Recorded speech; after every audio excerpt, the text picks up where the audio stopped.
Naraniam, chapter 57. रामसख क्वापि दिने कामद भगवन् गतो भवान् विपिनं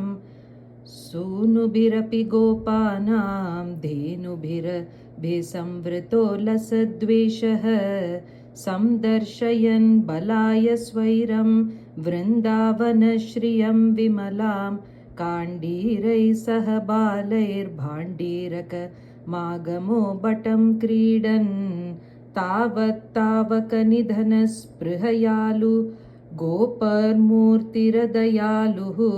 दैत्यप्रलम्बनामा प्रलम्बबाहुं भवन्तमापेदे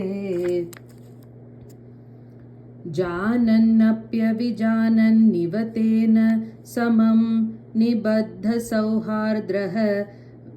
वटनिकटे पटुपशुपव्याबद्ध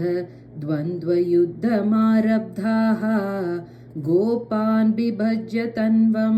सङ्घं बलभद्रकं भवत्कमपि तवत्वलभीरुदैत्यं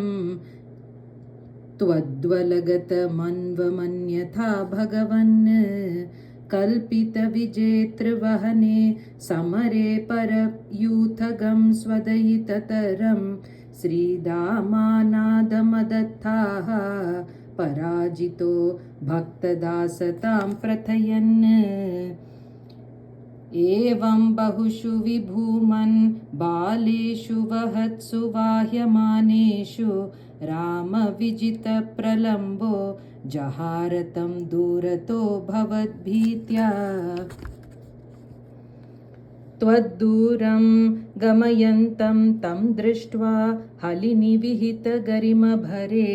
दैत्यस्वरूपमागाद्यद्रूपात् स हि बलोऽपि चकितोऽभूत् उच्चतया दैत्यतनो स्त्वन्मुखमालोक्य दूरतो रामः विगतभयो दृढमुष्ट्या भृशदुष्टं सपदि पिष्टवानेनं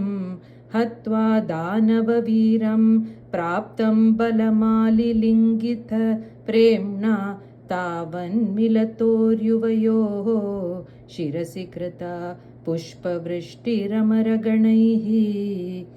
आलम्बो भुवनानां प्रालम्भं निधनमेव मारचयन् कालं विहाय सद्यो लोलम्बरुचे हरे हरे क्लेशान्